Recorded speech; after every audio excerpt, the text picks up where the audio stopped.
Donc du coup, là, on est dans l'ancienne cuisine qui sera la future entrée. Ça n'a pas beaucoup avancé, même pas du tout. Rien n'a bougé pour le moment. Juste le radiateur qui a été enlevé. Ouais. Et puis j'ai pas encore touché au carrelage, etc. Je vais m'y atteler. On On va laisse le point d'eau le plus possible. C'est ça, c'est ça, c'est ça. D'ailleurs, j'ai une petite anecdote là-bas, mais Ah, tu nous en parleras plus tard alors. voilà. Elle tease la chouquette, elle tease. C'est toi qui tease. Ah, c'est moi qui tease. Donc là, dans le futur salon, bah, comment on a enlevé tout le lambris, Ouais. toutes les plaintes, et puis bah, là, on a préparé les spatules, et puis peut-être le pistolet, le décapeur thermique pour retirer le lino. Mm.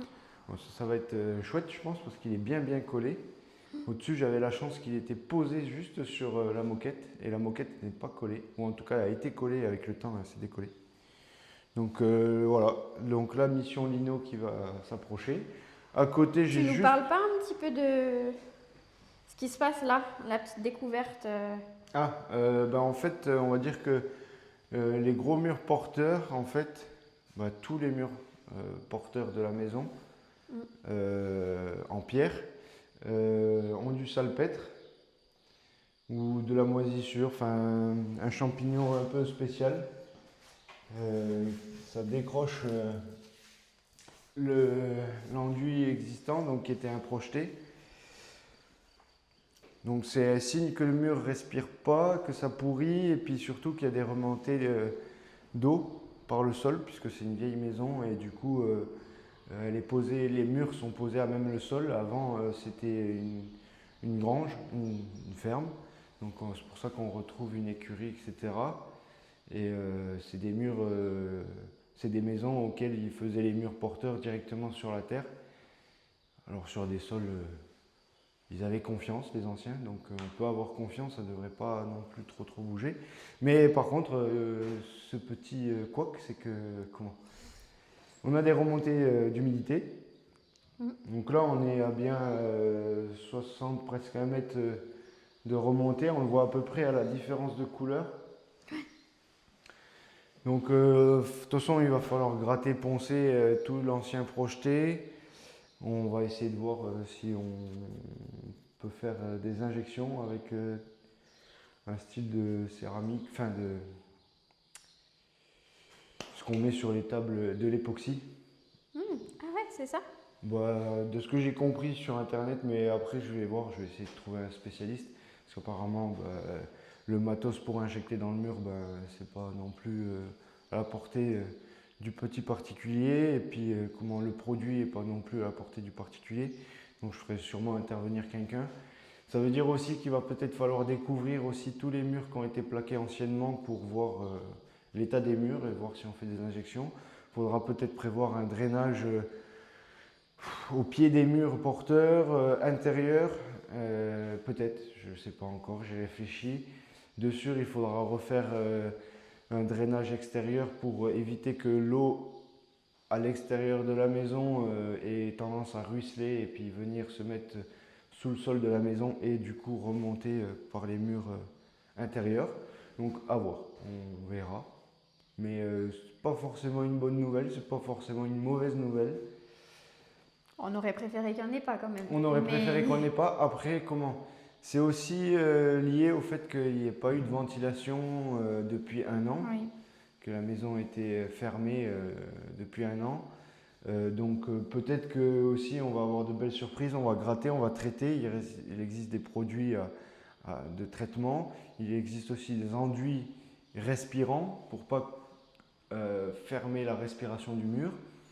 On va voir, peut-être que ça peut suffire d'avoir de la vie aérée, à me remettre un bon système de ventilation de VMC. Enfin voilà. Cela, comme on peut voir, il y a 2 fenêtres et il n'y en a qu'une qui a une grille d'entrée d'air. La VMC est toute neuve, mais est-ce qu'elle était fonctionnelle, est-ce qu'elle était branchée? On ne sait pas ce que pas les anciens propriétaires, mais les anciens locataires ont pu faire au niveau de leur consommation électrique parce que c'est quand même un impact, hein, une VMC. Donc parfois certaines personnes décident de la couper pour faire réduire la facture Des économies, d'électricité, ouais. des économies, mais pas forcément en bien pour le logement. Et malheureusement, ça peut arriver. Mais donc on va voir. Pas non plus une grande mauvaise nouvelle, mais on devrait y faire face. Voilà. Et puis ça veut dire que la maison est vide. Voilà. Tout à fait. Donc dans la pièce d'à côté qui sera future cuisine, salle à manger, on a juste retiré, bon le coin camping, on a juste retiré les plaintes. Et oui, il y a Ni notre plus ni petit moins. coin camping particulier, Ouais, mais ouais. on s'en sort bien. Voilà, on a choisi cette pièce parce qu'il y a la baie vitrée et c'est là où c'est le plus éclairé. Oui. Voilà. Pour le moment, c'est la seule porte qui est restée. Donc c'est la seule porte qui est restée pour éviter que le chien vienne dans nos pattes. Le petit Reiko. Donc là, comme je vous disais, ici, rien n'a avancé. C'est pas grave, c'est pas pressé. Là, ici, on a fait tomber les portes de la salle de bain existante et du toilette existant. Et là où on a bien bossé, c'est au niveau de la salle de bain. Tu as bien bossé. Au niveau de la salle de bain, on a retiré toute la faïence de l'ancienne douche, la baignoire, on l'a retirée à moitié. Je l'ai utilisée pour charger C'est une veine pour le l'instant. carrelage. Et donc toute la faïence des murs a été entièrement retirée. Ouais. Voilà. Donc je préfère faire en plusieurs phases. On aurait pu tomber toutes les cloisons pour les refaire de toute façon, puisqu'on va recloisonner, redisposer le toilette et la salle de bain différemment pour élargir la salle de bain. Mais comment je préfère pour au niveau de la déchetterie évacuer le carrelage, même s'il y a du placo collé au carrelage, au moins il y a le carrelage, et après évacuer que le placo. Comme ça, on essaie de trier au mieux. Et Oui, parce que la déchetterie, ça prend quand même pas mal de temps.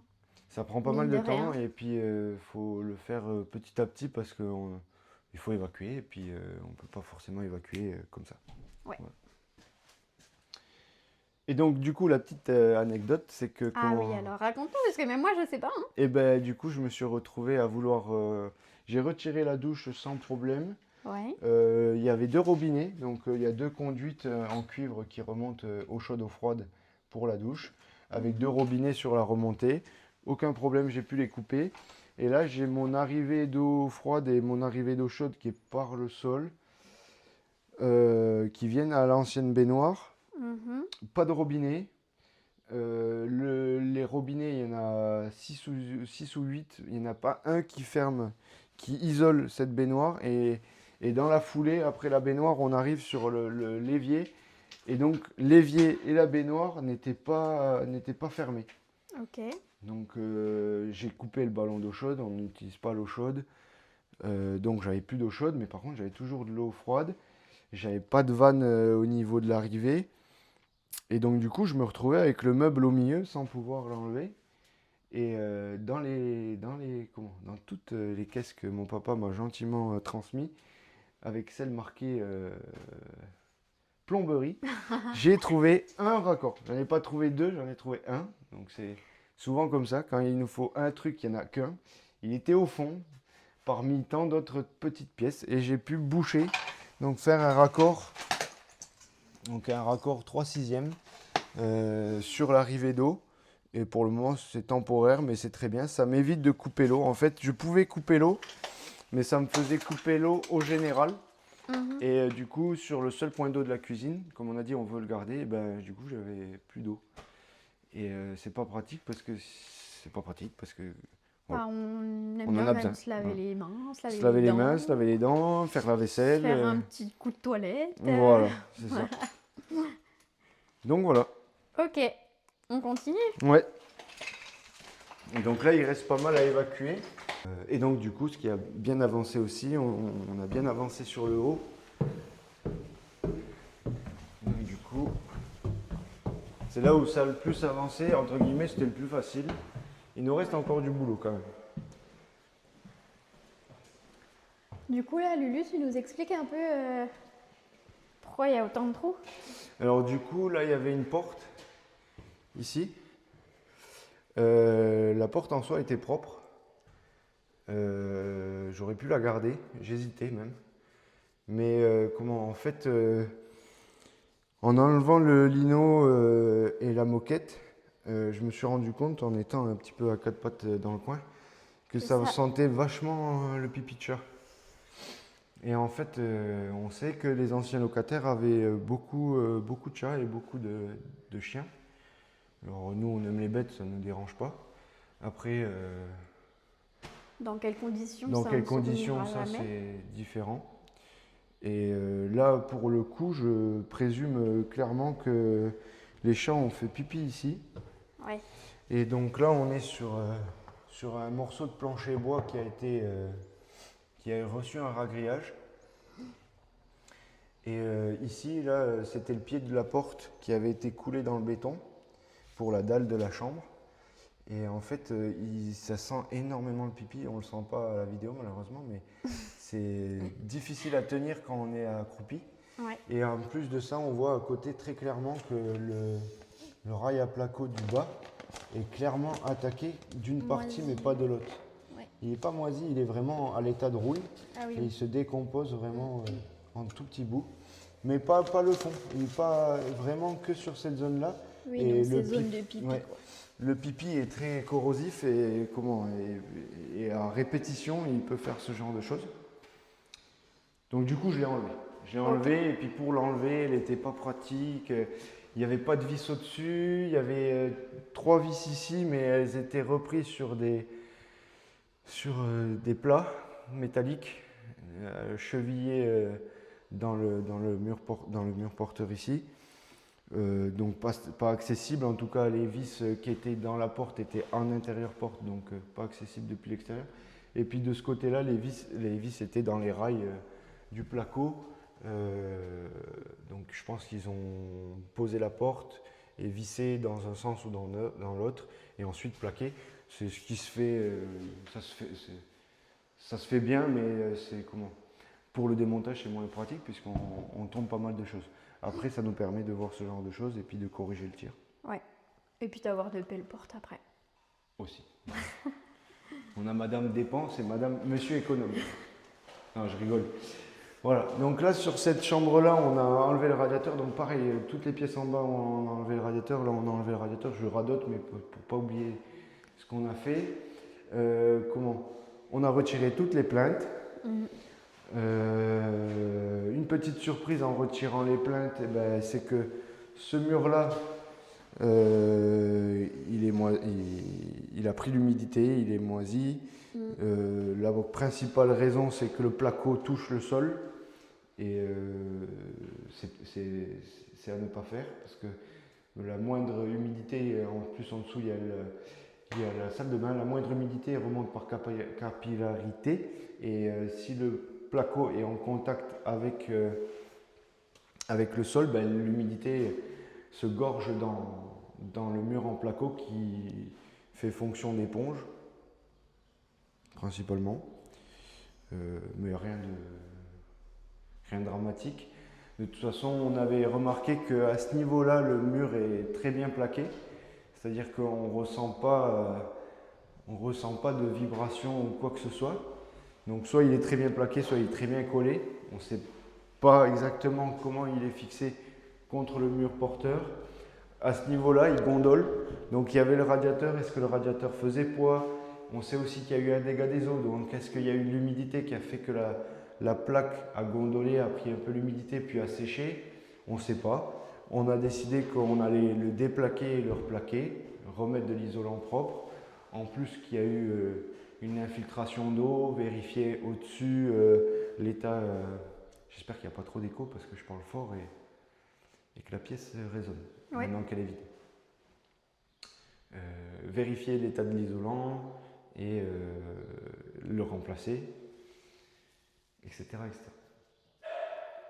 Ah, on nous appelle. À ce niveau-là, on doit encore détapisser. Donc du coup, on détapisse ici, ici, et ça tombe. Ça tombe. Alors, celui-ci, dû à sa configuration et sa moisissure. Alors attendez, on peut couper un petit coup. Celui-ci, par sa configuration, sa petite moisissure ici, on le déplaque, on en replaque propre. Comment on vérifie l'état de l'isolant, etc. Et celui-ci, effectivement, Océane elle disait qu'on le défait et on le refait, déjà dû par les pipis de chat, voir jusqu'où ça s'est projeté sur le rail et pour pouvoir aussi ensuite anticiper pour les futures fenêtres qui vont être changées. Donc là, lorsque j'ai retiré le carrelage, il était très bien collé et du coup, le placo vient aussi avec. Bon, en soi, ça veut dire que les choses avaient été bien faites. Et puis dans tous les cas, comme les fenêtres vont être faites, ça laissera la place libre pour poser au mieux les fenêtres pour les menuisiers. Et et pourra refaire une tablette en bois propre par la suite et faire un joli encadrement plus joli. Enfin, tout pareil, mais joli. Donc dans cette chambre-là, Océane a tout détapissé et proprement. Donc il nous reste un bon coup de ponçage sur les murs, les nettoyer propres, etc.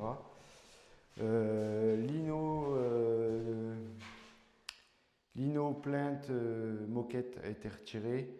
Il nous reste à gratter tout le ragréage, l'ancien ragréage. Donc là, ça sera sûrement une chambre ou une salle de bain parentale. Donc voilà. Et par rapport à l'autre pièce, ça c'est du mur porteur, ça c'est une cloison qui va être retirée. Là on accède au deuxième mur porteur. Donc ils ont été... Là on va casser pour pouvoir faire une trémie plus grande. Aussi, c'est bien ça? Ouais. Voilà. Et donc on va casser aussi cette cloison là. On aura plus facile pour faire passer les plaques de placo. Voilà. Et puis on va aussi décloisonner celui-là, retirer l'isolant, en remettre du neuf. Parce que là, en raison de la tablette, vérifier l'état du mur extérieur. Et aussi parce qu'anciennement il y a eu un nid de guêpe qui s'est fait à ce niveau-là. Et donc du coup j'ai le placo qui est tout creux. Ces frites, elles ont mangé le placo. Les coquines. Bon, c'est la nature, c'est pas grave. Et donc dans la dernière chambre, là pareil, plainte, lino, moquette, retirée. Ouais. Et il nous reste à détapisser. Voilà. Et dans cette chambre-là, on va peut-être, comme on a fait les deux autres chambres pour déplaquer les murs extérieurs, on va peut-être déplaquer les deux murs extérieurs et les replaquer. On va voir, on ne sait pas encore exactement. Pareil, radiateur retiré. Et voilà, hein. C'est déjà pas mal de boulot. Au niveau des plafonds, on est plutôt rassuré, ils sont bons, ils tiennent, ils gondolent pas, sous l'effort ils bougent pas. Bon, c'est sûr qu'il y a du boulot de ponçage, gratter les fissures pour réenduire proprement, repréparer, refaire des petites réparations par rapport à ce qu'avaient fait les anciens locataires. Ouais. Mais autrement, on est pas mal. Ouais, on est plutôt pas mal. Et puis il y aura aussi toutes les menuiseries. Donc si on déplaque les deux murs extérieurs, c'est pas plus mal. Comme ça, on pourra plaquer et faire en attente les niches. Ça va nous permettre aussi de pouvoir refaire passer proprement toute l'électricité dans les murs extérieurs. Ce qui est pas déconnant, c'est plus pratique que de faire des saignées, après reboucher pour enduire. Ça fait toujours une petite démarcation. Que si on pose des plaques après avoir posé l'électricité, c'est beaucoup plus propre. Pareil, dans les trois chambres, il va falloir retirer la plomberie existante pour les radiateurs, puisqu'on va les implanter différemment. Donc voilà, c'est pas mal. Ouais, on est pas mal. Puis je crois que on va s'attaquer au lino, même si on n'a pas envie.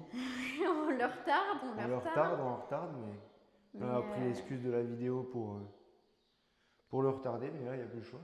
Mais c'est parti. C'est parti. Allez, on y va. Bon, résultat, on en chie. On a dit qu'on faisait une pause et qu'on reprenait, mais surtout tout à l'heure, on a dit qu'on commençait à retirer les nœuds du bas. Effectivement, ça part beaucoup moins bien que en haut. Hein, en haut, il n'était pas collé. Ok, bah, voilà. Oui. C'est comme ça. Bon, comment dire? C'est dur, hein. Il y a des endroits qui partent bien. D'autres où la mousse reste vraiment collée au sol. Donc voilà, et puis bah forcément on est un peu dans une odeur désagréable, surtout au niveau des murs. Mais voilà. Voilà à quel point on en chie, on n'avance pas beaucoup. Mais on avance. Bon, madame a déjà le pyjama. Ikea. Fini 45. Et là, ouais. C'est le dernier morceau de lino pour le salon. Pour le salon. On a commencé à 19h30. On a fait une pause. Repas. Ouais, repas. On s'est attaqué au grand chantier. Ouais, le plafond. En arrachant la cloison, salle de bain, WC, la cloison est tombée. Le plafond est tombé, pardon. Donc, bah voilà. Hein. Du gros chantier.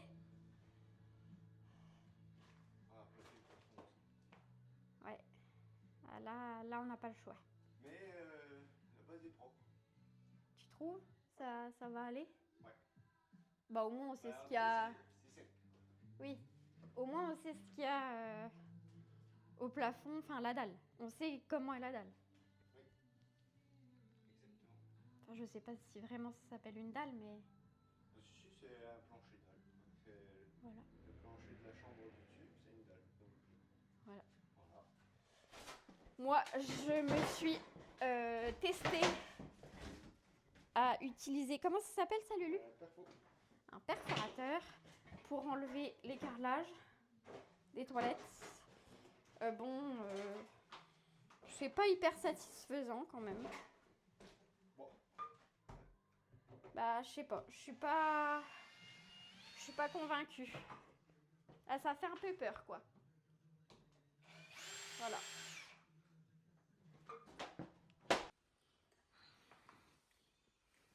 On va pas montrer ce qu'on bouffe. Hein. Tidou. Viens. Mais il y a eu un chute aussi long. Ah, là, c'est grand.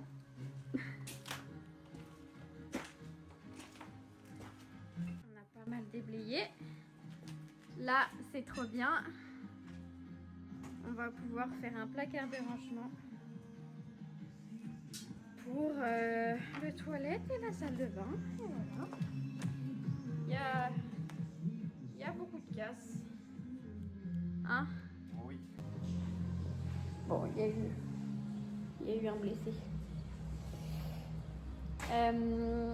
On va retourner. Voilà. On va retourner à la déchette. On a une belle remorque de charger. Et puis voilà.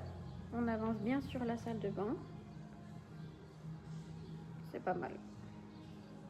Je sais pas trop où regarder, c'est très stressant. Je crois que c'est là. Là, je me vois moi. Et là, je regarde la caméra. Regardez-moi ça. Pas mal, hein? Hein? Je suis pas mal, c'est ça? Tu es canon. Je suis canon? Bah oui. C'est vrai? Comme d'habitude. Bon. Tout le temps canon. Je fais une pause aussi. Allez, on fait une pause. Et du coup, on se retrouve à l'étage en voix off pour quelques explications. Donc là, on a enlevé tout le réagréage pour retrouver les lattes de bois. Et puis, on s'est attaqué au plafond en lati plâtre. Donc ça a été un sacré chantier parce que il y en avait partout dans la maison, sur tous les plafonds, ou presque. Donc voilà, c'était un sacré chantier. Lulu s'est bien débrouillée. Et puis moi, je repassais derrière lui pour nettoyer, balayer, mettre dans les caisses. On a rempli beaucoup de caisses, on a fait beaucoup d'allers-retours à la déchette. Mais ça y est, nos plafonds sont nus. Et voilà. Bon, je profite d'un petit coin d'ombre pour vous faire un récap et vous dire que ça y est, on a fini la démolition, je pense, j'espère. En tout cas, il reste vraiment plus grand chose. De toute manière, il y aura toujours des allers-retours à la déchette, mais globalement, ça y est, c'est terminé. Et ça, c'est chouette. Maintenant, on va s'attaquer aux saignées, donc les saignées élec plomberie. Et puis, on va devoir creuser la dalle du bas, en tout cas à certains endroits, parce qu'on suppose des fuites d'eau. Donc voilà, on veut réparer tout ça avant de remettre au propre. Du coup, on va faire tout un drain autour de la maison pour pouvoir faire passer l'eau du toit autour de la maison plutôt que sous la maison, parce qu'actuellement c'est comme ça. Voilà. Lucas a fait un gros travail de plan, c'est-à-dire qu'il a fait tous les plans des cloisons, des plafonds, de l'électricité et de la plomberie pour pouvoir chiffrer. Et puis ensuite, on ira chercher les matériaux tranquillement. Je fais juste une petite aparté dans la fin de ma vidéo pour montrer les plans que Lucas a fait. Donc il a récapitulé toutes les surfaces au sol et puis en fait il a fait les plafonds et il a fait son petit listing de tout le matériel dont on aura besoin et à peu près en gros ce que ça va coûter. Donc voilà, il a fait ça pour pratiquement tout. Puis il nous a aussi fait ça pour les murs parce qu'on va mettre normalement, je pense que ça y est, c'est officiel, mais du placo polystyrène comme je disais tout à l'heure. Et donc voilà, et il m'a fait mon beau petit dressing dans la chambre parentale pour tout calculer. Et puis voilà, et il a fait aussi les plans, les plans. Il a posé les prises électriques. Donc voilà, les plans de Lucas. C'est hyper intéressant. Moi, il m'a expliqué ça, je n'y connaissais absolument rien. Et c'est très compréhensible comme ça. Donc voilà. Je pense que je vous ai tout dit. Là, on est pour 15 jours à la maison et ensuite on part dans le sud. On a hâte aussi. Et puis ensuite, tout l'été sur le chantier. Les choses avancent bien, moi je trouve. Donc c'est chouette. Je filme. Je suis pas hyper assidue sur les vidéos, mais en tout cas voilà, je filme. Et puis à nos amis et nos familles, promis, j'essaye de poster au maximum. Et voilà, à la prochaine. Et puis des bisous.